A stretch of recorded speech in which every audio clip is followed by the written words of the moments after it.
All right. Welcome. We are so glad that you are joining us today. My name is Laura. I'm a law practice advisor for Lawyers Concerned for Lawyers, and we are glad that you were here with us in one of our webinars for busy lawyers. Today, we're going to be talking about Job Search 101, the keys to a successful career move. I'm delighted to introduce my new colleague, Amy Levine, who is our Programs and Volunteer Administrator, who's going to be our guest speaker on this. Amy has a wealth of experience in this area. She was a vice president and a legal recruiter for a large staffing agency beforehand. And so with this, I will turn it over for Amy, and we will have questions at the end. Please put your Q&A your questions in the chat as we go along, and then we'll address them at the end of the presentation. And thank you so much. Amy, over to you. Excellent. Thank you, Laura, for the introduction. And I wanted to share that I have experience working at a couple of well-known firms, Goulston Stores, and I worked at Hale & Dorr, now Wilmer Hale. And I also worked as a legal recruiter from an agency side. And so I have a unique experience, I think, to share, being on both sides of the coin. And so today I just wanted to share that experience and knowledge with you. Today, again, is just going to be more of an overview of some of the basics, your resume, the interview, and then following after the interview. The hope is to have additional series so we can go into more detail about some of these other processes. So I just wanted to start out with a few things to note. Your resume is the employer's first impression. And you really want to make sure the resume that you put out is going to be perfect. And the idea is that you've had all this time to proof it, to read through it. And so that's important. They're going to be looking at attention to detail and all of those things to make sure that your resume, again, is the best quality of your work. So again, those are things to keep in mind. And also your resume is really more of an overview. And so it used to be years ago, people would have on their resume the first job they ever had going back to 1995 and to present. Nowadays, it's really okay to put the last 10 years of experience. Of course, if you have certain experience that you want to be able to share, you can put that on there. But again, it's maximum or is about 10 years that you can share. And again, you don't need to put every single thing you've ever done on your resume. It is an overview. And the next point is you want to be truthful on your resume. I know that people sometimes fudge numbers, fudge dates, things like that. But nowadays, people are using outside services to verify everything on your resume. And so they do call and look for title and dates of employment. And you don't want to be caught up in a situation where you were not totally truthful on your resume. They can find out. And I know that there are even stories of people who were hired and they're working, and then they find out that somebody was not completely truthful on their resume, and they end up terminating them. So again, you don't want to be in that type of position. I really recommend that you are completely truthful. The next thing that I want to mention is not everybody is going to have 100% of the job description. So if you're talking about maybe there are 10 bullet points on a job description, you might have 6, 7, 8. I say go ahead and still apply. Again, nobody's going to be perfect. And an interesting statistic to mention is that there are differences between men and women applying for positions. And so what it showed was that men are more likely to apply when they have 5 or 6 bullet points out of the 10 that meets the need, where women tend to go with 8 or 10. And so it's a really interesting difference there. But I guess my point is that you really want to, if you have the majority of the bullet points that's on the job description, go for it, because you never know what's going to catch somebody's eye. And again, there are things that they're more than happy to train on. So I want to start talking about the resume and the look of it before we get to the content. So what's important is to have a really clear and structured resume. Studies also show that recruiters really spend 6 to 7 seconds looking at your resume. I know that we all spend that time painfully going through, making sure everything is perfect, which, yes, on the quality side, you definitely want it to be perfect. But they're looking at dates. They want to see those headers so their eye can take them to the immediate place on the resume that they need to know. So the next piece is clear headings. And again, this is where you want to be able to communicate to the recruiter, okay, here's my education, here's my legal experience. I also want to point out that no longer do people use objectives on their resume. It is now more of a summary. And that's important to note, is that, and this is your opportunity to really summarize your experience. So for example, accomplished attorney with 10 years experience working in acquisitions, financings, etc. So maybe it's going to be 2 or 3 lines. You're getting your best assets out there first. You're orienting the reader so they know what they're going to be looking at thereafter. Again, clear headings, education, legal experience, bar admissions, affiliation, and then your technology. Again, if you were, for lawyers, you're probably going to have the basic Microsoft Word, Outlook, and things like that. If you're going to be, if you're a paralegal, sometimes you really want to bulk up that area with all of your e-discovery experience. That's where that technology is probably going to be a little bit more important. And the last thing I'm going to mention is that you don't need to put references furnished upon, if needed. One, you're saving real estate on that resume. And people know, okay, if we need references, we're going to get those references. So again, save some real estate. You don't need to include that. The other piece is consistency throughout the resume. So this is important. People sometimes will put a period after the bullet point on the resume, or no period. Either one is fine, but just make sure it's consistent throughout the resume. So if you do choose to go with a period, make sure it's done throughout.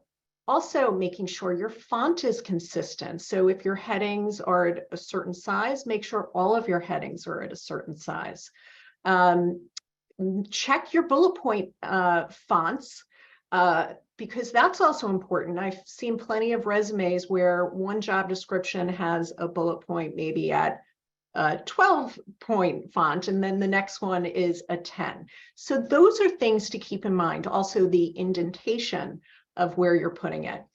Again, you want it to look uniform and have that consistency, saying to the reader that you're paying attention to those details. The last thing I'm going to mention on the formatting is you really want to maintain 3 to 5 bullet points per job description and do a good summary. I know that typically at our positions, we can do so much and we want the reader to know all of those things. However, again, recruiters tend to really only read the top 3 to 5. So you want to capture their attention, make sure the top ones are going to be the most important ones and the gist of your job, because again, they're not going farther down the line. The other thing that I want to mention is that there are some people who have done paragraphs of their job description. And yes, it can save real estate on your resume, but at the same time, it can be a lot and sometimes overwhelming for that recruiter to read.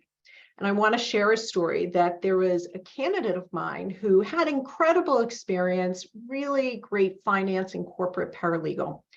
And she had half a page of a paragraph of what she did. And I looked at it as the recruiter, the agency recruiter, and I said, oh boy, this is a lot of information. It was hard for me to read. So I went back to her and I said, can you put bullet points on here? I think it's going to be easier to read. She said no, she didn't want to do that. And I said, okay, I'm going to submit your resume. And sure enough, the paralegal manager got back to me. He said, Amy, I'm not reading this. He just refused to read it. So the idea is she had this incredible experience, and I think that she could have gotten the position, but the manager wouldn't even read it. So again, bullet points is going to be a lot easier and a lot clearer. The next part of your resume, you do want to look at the content. And when you do your bullet points, look at the job description, use those keywords, use the job description and what they're looking for, and you can add those. So those are the things that are going to catch the recruiter's eye. Next is you really want to keep it to 1 to 2 pages. Years ago, back in the 50s, maybe, people really only had one job at a time. So that's when the rule really became that it was a 1-page document. Nowadays, we know people move a lot more. So it is okay to go on to 2 pages. There are people like me that maybe my history does go back into the 90s, but still try to do your best to keep it to 2 pages. Sometimes people might go to a 3rd page because they do have really important information, but the rule is really no more than the 2 pages. And then also what you want to include in those bullet points, not only using the keywords, but what's helpful is knowing the size of the transactions or the net worth of the clients if you're doing trust and estate work or divorce work. So employers would be interested in knowing, okay, the clients that you worked with for divorce, the net worth was 2 million, 5 million. Those things are going to be important. If you look at the size of transactions, again, is it going to be a multi-million-dollar transaction, multi-billion-dollar transaction? Those things I think are going to be important. Again, the type of litigation. So try to include as much of the different areas that can really catch the recruiter's eye, the hiring manager's eye. Finally, as we all know, as I mentioned, proof your resume. It is that one piece of information that the hiring manager or the employer is seeing, so that if you do have a typo, I have seen it, people will toss out a resume. They are expecting it to be perfect. And again, this is representing the quality of work that you'll produce for them. So as silly as that might sound, people will toss out the resume. So everybody, or a lot of people, you're going to have trouble spots on your resume. They're going to be short stints. They're going to be, it's just limited experience, especially if you're a recent law school grad. But you want to lead with your best assets. So if you're a recent law school grad, start with education. Again, they're going to be different. You can play around with your resume. If you have 10 years of experience, then you can lead with your legal experience, and your education can be farther down on the resume. But if, again, you are a recent college grad, or rather a recent law school grad, you can start with that. Again, put your best foot forward. And again, if somebody has short stints or they're unemployed, I am going to recommend temping, and that helps to fill your resume. My next slide is actually more specific about temping. And when I was an agency recruiter, I would talk about the benefits of temping, but I am sure there are some people that are like, oh, well, you know, she makes money doing that, so of course she's going to say that. But I still advocate for that because it's really quite helpful. Again, not only filling in your resume and showing that you were doing work, but there's so many reasons. It's expanding your network. So the more people you meet, the more people that you connect with, you're going to hear about jobs. People are going to be able to be references for you. And again, that's the name of the game, is to have a huge network. It's also going to help you keep your skills fresh if you haven't been working. And again, you're going to be able to learn new skills potentially. So learn new technology. So again, you're going to have that experience. You'll be able to add that to your resume. Of course, you're going to make money. So again, if you're unemployed, it doesn't hurt to bring in a few extra dollars. What I want to note is that because if you temp through a staffing firm, there is that middle person. And so you're never going to make as much as you would if it was a permanent position. So yes, it's not going to be as much, and that's important to know. So if you were making $200 an hour, that's not going to be the case. But there are so many other reasons that you want to temp, that, again, you are going to bring in some money, but there are all of those other advantages. Again, it's filling in gaps. You're building your resume, and then it could lead to permanent work. So I like to share an example of a candidate of mine who was laid off, and she agreed to temp. It wasn't actually in her line of work, but it was getting her out of the house, again, expanding her network, all these other things. She was proving her work ethic. She was proving her attitude, and it was really positive. And a position actually became available within the firm that was more aligned with her skill set. And so she did an interview. They said, hey, we love you. Would you be interested in this position? So the position wasn't open necessarily at the time, but because she was in the door already, they looked at her first. Another piece is you could do a temp to perm. And the idea behind there, as we used to say at Marksy Legal, is that it's better to be on the inside looking out than the outside looking in. You are the one they're going to look at first. They see your work ethic again. They see that what your skill set is. They see your attitude. And it's almost like the devil they know versus the devil they don't know. And so it's much harder if they don't know who you are, but here there's somebody right in front of their face that, like, wow, they're doing a great job. Why bother interviewing and looking at others? So again, I do strongly recommend temping if you are not working, and it gets so many advantages. Now you have your resume set to go, and now you're starting your actual job search. Great way is networking. Go to events, talk to previous colleagues. Make sure you're keeping up with your connections. And that way, sometimes you'll hear about a job that maybe you wouldn't have heard about at other times. So networking is such a key way to finding a position. Also, keeping your LinkedIn profile up to date and using keywords. So staffing recruiters, legal recruiters do use LinkedIn as a search tool. And so what I would do is I'd put in a keyword, and the people that would come up in my search would have those keywords. So those are the ones I contacted. Now, what firms are doing is, because they don't necessarily want to pay those fees, is that they are doing their own LinkedIn searches. So that way, if somebody's not interested in working with a legal staffing firm, they're still being found by those HR people. So LinkedIn is a great way, again, to find a position, keep your profile up to date, because people are going to find you. This is similar to job boards. So I do encourage people to post their resume. Again, there's going to be in-house recruiters that will find you, as well as agency recruiters. And the more people looking at your resume, the more opportunities that are just going to come about. And yes, you can still apply on those job boards. People do get those jobs. There are, people I know feel like their resume is going into a black hole and they never hear.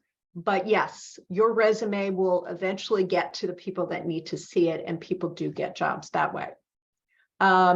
If you also do see a job advertised and you go through your LinkedIn contacts, you could see so-and-so either works there or so-and-so used to work there, and they might be a good person to reach out to. Now, I would encourage you, if you know them well enough, they could be a referral source, because referral sources are also the way to get your resume in front of the hiring manager and getting your resume to the top of the pile. Referrals, people feel like, okay, so-and-so knows them, so they're a little bit more of a known entity. So use your LinkedIn to see, to get background on the company, as well as going through them. I remember I was actually, when I was looking for a position, I found somebody, a good friend of mine was connected to somebody who worked at this employer. And I wanted to talk to her. And essentially the feedback was, stay away from this company. So that's another, it was helpful information. So I knew, okay, there were some things going on there. Let's not even pursue it. Again, I mentioned the temping. It could lead to permanent work, even if a position isn't open. But if you hang in there, there could be something, or again, it could be a temp to perm, and that's your foot in the door. Finally, and yes, I know because I come from a staffing firm perspective, using staffing firms is okay. There are sometimes jobs that are not advertised. And if they're confidential because somebody's in the position and they are going to be let go, this is a way to gain access to other particular positions. And I know sometimes staffing firms don't have a great reputation. So if you don't like the recruiter, look for another one. There are some great people out there that are going to be extremely helpful for you. Okay, next.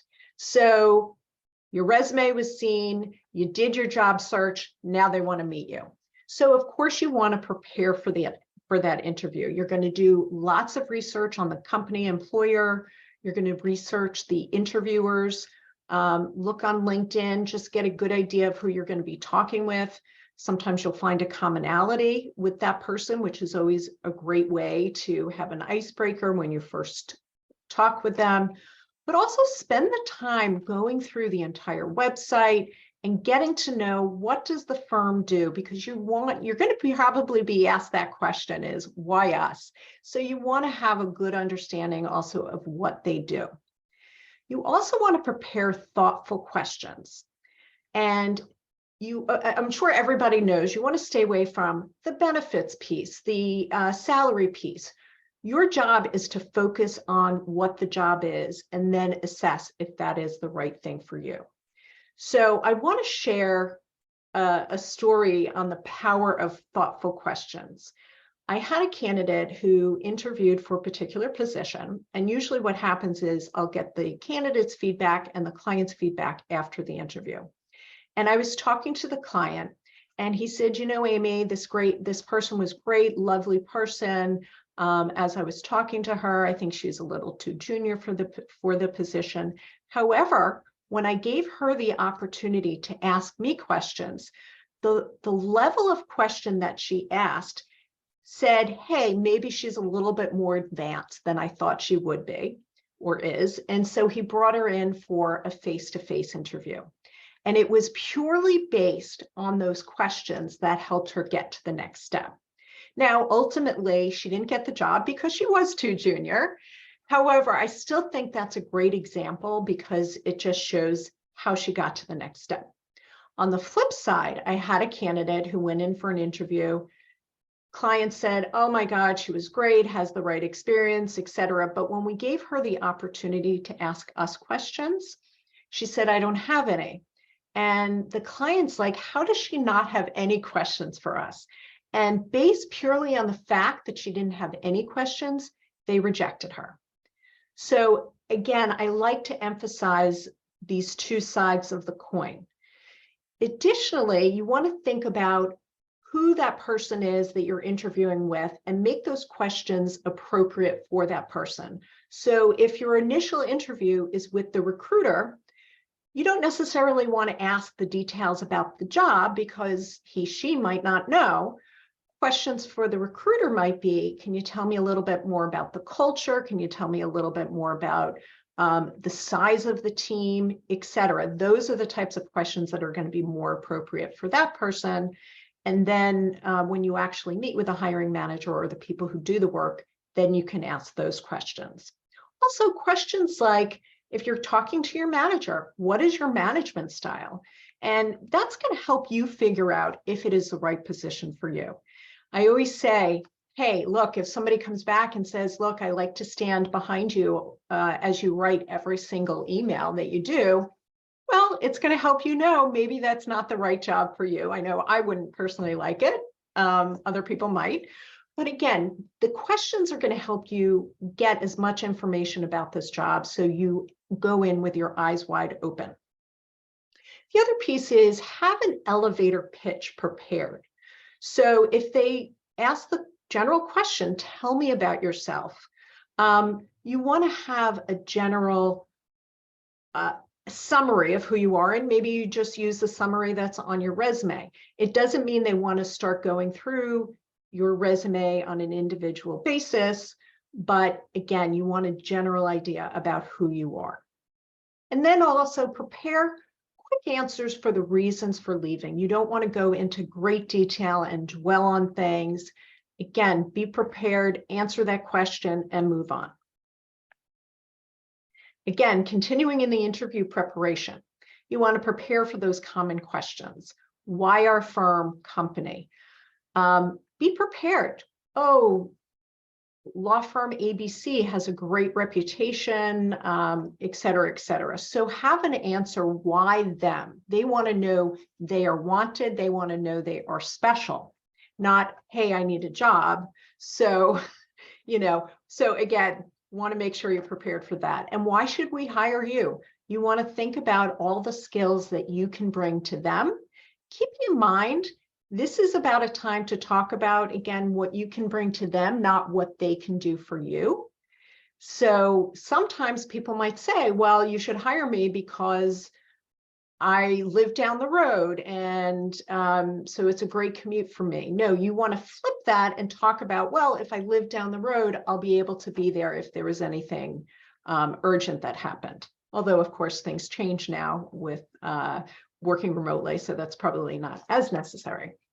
Also be prepared to talk about your strengths. Again, what are the key words? What do they need to be done? But the areas to improve. No longer do people want to talk about, oh, I'm a perfectionist, or I have a hard time delegating. People know those are standard canned answers. So if you are talking about areas to improve, or you want to talk about maybe what you're lacking in terms of that new experience. So if you are moving from a law firm into an in-house position, you can address those things. Well, I'm going to need to spend some time learning the new cultures and how to work in an in-house position and how a company works as opposed to how a law firm works. So focus on the elephant in the room. Everybody sees that you've never worked in-house. So those are the things that are okay to talk about. And then the last part is, do you have experience in XYZ? Again, you always want to be truthful because you don't want to end up not being truthful and end up in a position where you're not going to have the right experience. So if you don't have experience doing XYZ, talk about ABC and what you do have experience doing. So what I mean by that, I'm going to use this as maybe a little bit more of a silly example. If they say, and I like to use this gymnastics example. If they say, have you ever done a cartwheel? And you haven't, of course, be honest. I haven't done a cartwheel. However, I have done a handstand. I have done a back bend. And so with a little bit of training, I'll be able to get up to speed. So again, you're connecting your current experience to what they're looking for and talking about what you know and not about what you don't know. Quick example, there was a candidate who went in, they said, do you know QuickBooks? She didn't. And then she spent the next few minutes going over everything she didn't know. Oh, I don't know this billing system. I don't know that billing system. Turn it around, talk about the positives. Okay, now you're actually on air in the interview. And so if it's an in-person interview, you want to arrive about 10 minutes early. I would not recommend you arrive 30 minutes early. That can actually irk the interviewer. If you do get someplace early, walk around the block, but just check in with about 10 minutes. If it's a virtual, definitely get online 5, maybe even 10 minutes to double check your technology, make sure you're ready to go. Wear a suit. I know sometimes a lot of places now it's business casual. but again, you want to put your best foot forward. It's first impressions. And so wear the suit for that first interview. And even if you're on a virtual interview, you can wear your pajama bottoms, that's fine. But as long as your top part appears professional, I think that can work. If it's an in-person interview, bring extra copies of your resume. Sometimes you don't know if somebody was running out of a meeting to meet with you. They might not have brought the resume. You just want to be prepared. And finally, if you're doing a virtual interview, things to keep in mind. You want to fix your lighting. You want the lighting to be in front of you, so you do appear clear. You want to make sure you have a plain background. Right now, I don't have anything on my walls. Again, you don't want anything that's going to be distracting, political, any of those things. Just keep it as plain as possible. Additionally, you're in the interview, you have to listen. You're going to use the listening that you've done for your thank you email. You're also going to be able to respond appropriately to the question and really hear what they need. So listening skills are important. Also, your body language is important. Make sure you have good eye contact. Again, maybe it's leaning in, you're showing your interest. I know sometimes on a phone interview, you lose out on that body language and the eye contact. So then you're going to have to resort to more of the verbal ahas, things like that, so they know that you're listening and you're there. I've had experiences where I'm talking and I don't hear a peep from the person on the other line. I'm like, hello, are you still there? And so again, employers similarly need to know that you're still there, that you understand. And even when it's an in-person interview, nod your head, let them know that you're listening. Again, those things are communicating so much. Don't badmouth your current employer or your previous employer. You want to maintain positivity. And again, it's always being positive on your interview. Again, nobody wants that sourpuss. So be positive. Finally, at the end of the interview, if you're interested, let them know it. Human nature is we all want to be wanted, and they want to hear it. I like to share another story of a candidate that I prepped and did the whole thing with him. However, his mom also gave him advice and said, you should play hard to get. And that was not the right advice. So what happened during the interview, everything seemed to go fine. And the interviewer said, so what do you think? His response was, well, this does sound interesting. However, I do have a few more interviews at some other firms. And that knocked him right out. Again, people want to hear that you're interested. They want to hear that enthusiasm. So let them know it as you're closing, as you're shaking their hand. Oh, I'm excited. I'd love to continue in the interview process.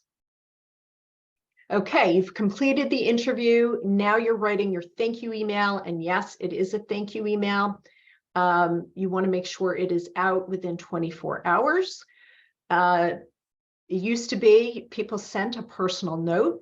That takes too long in this day and age. Again, decisions are made quickly. And even if it's on the weekend, make sure you get it out. If it's a Friday that you interviewed, get it out on a Saturday. People are still typically checking emails, even on the weekend, not everyone, but it's important that at least it's there first thing then on Monday morning.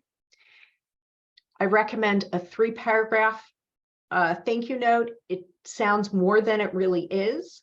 The first paragraph is really the thank you so much for taking time out of your busy schedule to meet with me. I really enjoyed the conversation. Boom, that's your first paragraph. The second paragraph is where you're going to have more substance. And that's where you're going to, one, show that you were listening. And so as we discussed in the interview, you're looking for X, Y, and Z, and reiterate how you meet that need. So that's the closing, and that's what they're going to leave the interaction with. Another reason that you can use this thank you email is if maybe you want to clarify something, or if you forgot to mention something. So here's your opportunity to do it.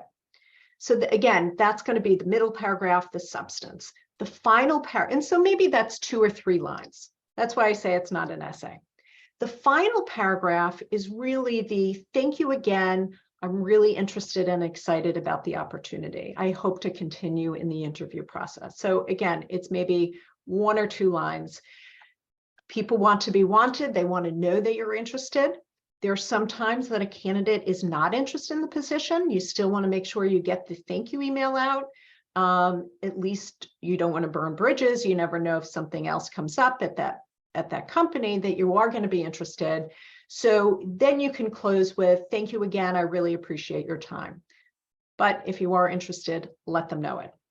Finally, proof that thank you email, again, have a second set of eyes looking at it. I think that, or I know that I had a candidate who was turned down from a job because they had typos in their thank you note. Again, this is representing the work that you do. You have 24 hours to prepare it. This is the quality that you're showing them. I also want to share the importance of a thank you email. I had a candidate go in for an interview, and we found out he was one of the 2 finalists. So I was representing this particular person. There was another candidate that I didn't know about. And I said, okay, Tom Jones, more than happy to be a second set of eyes. Why don't you send me a draft and I'll take a look and give you my feedback? He said, no, I'm fine. And so we got feedback after from the client, and they said to us, this was such a difficult decision. Tom Jones did such a great job, great background. And this other guy, same thing. They were in a tie. We didn't know what to do. So ultimately, they used the thank you email as the decision maker. And it turned out that my candidate wrote a very generic thank you note. Okay, that's fine. At least he's getting something out. However, this other candidate had more substance, communicated how much he was interested and why he was the right fit.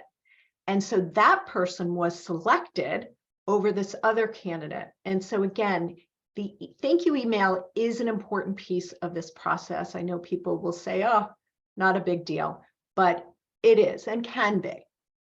So that is the close of the presentation.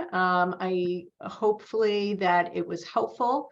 I am absolutely open to additional questions to see if I could be more helpful. And also, I just want to point out really quickly, we are going to send you a survey after this presentation. We would really love it and appreciate it if you would be able to respond. It's only helping us to do better programming and give us new ideas if there's something that you're interested in, and then also feedback on this presentation. It's always helpful to help us improve. Thank you so much, Amy. This was wonderful. You gave us such a cornucopia of practical takeaways, everything from the resume, both the content and the formatting, to the importance of attention to detail, to interviewing and the importance of good follow-up questions, to the thank you emails. This was really, you took us step by step through the whole process, and your experience as a recruiter and in staffing agency really just built out this so much. So thank you. Excellent. We do have some questions already, and if folks have not had a chance to get their question yet, you can also type it in the Q&A. Our first questioner asks, what resources do you recommend for temp work, and do law firms hire temps? Yes, so those you're most likely going to have to go to a staffing firm. The staffing firm, by the way, becomes your employer. And that is going to be the best way to get into temp positions. Even if it's a document review, it's going to be through the staffing firm. There absolutely have been times that firms have found their own temp, maybe through one of their current employees. And so that's certainly a way, but most likely when employers are looking for temporary workers, they will go to a staffing firm. The staffing firm also covers your malpractice insurance, your workers' comp insurance. So that's why, again, employers are going to go there first. And yes, it absolutely leads to a permanent, or I shouldn't say absolutely leads to a permanent position, but it can. And my experience has been, you put your foot in the door, maybe your resume has shorter stints, maybe your don't have all of the experience. And this is a way for them to test drive, as well as it's a working interview, and you're finding out what it's like to work for them as well. And I cannot tell you how many times it has led to permanent employment. So I wholeheartedly recommend it if you are not currently working, and even if it's a document review, because they see that you're not sitting at home, that you're out there working, that you are trying to do your best to keep working. And once you start an assignment with a staffing firm, and you put legal staffing firm ABC, and you have the start date, and then you can say to present, because even if you're not necessarily in that assignment, you're still part of that staffing firm, and they're still your employer at that point. Great. Thank you, Amy. I'll address one of the other questions coming up since we're getting several in. One person asked, how can we access the recording of this Zoom? So we are recording it, and afterwards, if you pre-registered, you will be sent both a copy of the slides and the recording. The recording will also be available by tomorrow on our websites, lclma.org and masslomap.org. You can go under the resources page. Our next question is, what are the downsides of using legal recruiters? So great question. Again, being an agency recruiter, my goal was always to really make sure I listened and made sure that the person was the right match. There are some recruiters out there that might put undue pressure on you to accept a position that you just don't want. And I would say it's okay to say, no, it's not right for me. There are some recruiters that don't know what it's like to work in a law firm. And I think that was, again, one of the advantages that I brought. I was able to speak to what it's like. If they don't know, there are some recruiters that, yes, I hate to say it, it's just about money for them rather than really caring about the person. So that is a downside if you get the wrong recruiter. So if you are not happy, if you don't connect with that recruiter, or you feel they're not really listening to you and what you want, I say find a different recruiter. But that is a downside. I know people will often say that, oh, people aren't going to want to use a recruiter because they have to pay a fee. Well, the reality is they still are open to using a recruiter because they know the recruiter is going to do the screening, the vetting, and will present and be able to explain who they are. So ultimately, the fee doesn't really play a part in it because there is a service to what recruiters are providing. So I know people feel like that is going to be, hey, I don't want to use a recruiter because they're not going to look at me because I'm coming in from an agency. But I wouldn't even consider that, because if they gave the job to the recruiter, that means they're willing to pay that fee. Great. Thank you so much, Amy. Our next question is, after the thank you email, should you also follow up with a mailed handwritten thank you or a typed thank you? Great question. I would say no, you really don't need to in this day and age. The thank you email is sufficient. And I also, actually, it just made me think of one thing I should mention about the thank you email, is that if you interviewed with 3 people at the same time on a Zoom, it's okay to send one email to all 3 of them because you really had that same discussion. But if you met with separate interviewers and you had different discussions, you really want to be able to customize your thank you email to those discussions. Again, it gives that personalization. But no, I wouldn't say it's necessary to follow up with a handwritten or a typed note. Great, thank you. Our next questioner wonders, would they potentially be able to send you their resume to get feedback? They said that they cannot get a single interview for a legal position. I know this isn't something that LCL usually does, but I didn't know, Amy, with your background, how you would feel about that question. I am more than happy to do those things. I will say when I was working at Mark C. Legal, there were people I knew that it was going to be challenging for us to help, but I was more than happy to help with the feedback on the resume. We are talking about potential of what LCL could do, moving in that direction and helping people with that resume writing. Nothing, I probably shouldn't have even mentioned it, but nothing set in stone just yet. But yes, I'm more than happy to help with that. Okay, great. So I will put your email in the chat then, Amy, and it's just amy@lclma.org. Is that correct? That is correct. Perfect. All right. And let's see, I think we have gotten through all of the questions. This is great. So, well, this is fantastic. I want to thank Amy for sharing her knowledge and her time. This was, as I said, so helpful, a lot of practical takeaways. Really, really appreciate it. I also want to thank all of our attendees for being here today, both for your presence, your time, and your great questions.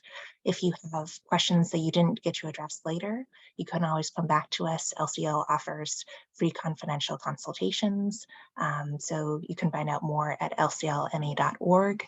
I want to note too that our next webinar for busy lawyers will be on Wednesday, May 3rd, where we'll have our colleague, Dr. Tracy Myers, will be talking about mindfulness. That's also well-being in the law week, so we're excited for that. And Amy, I will turn it back over to you. Do you have closing thoughts for the day? I just want to say, I do know that the interview or the job search process is daunting. It can be overwhelming, but you just got to hang in there, do your networking, all those things, and break it down into steps. Focus on what you have in front of you initially, and eventually it will happen. Again, it might not feel that way for quite a while, but eventually it will happen. Great. Thank you so much, Amy. When I just saw someone wrote a comment in that they really appreciated the presentation. Thank you too. Thank you again all for your time, and we hope you have a wonderful rest of your day. Thank you so much. Appreciate it. Take care. Right. Bye.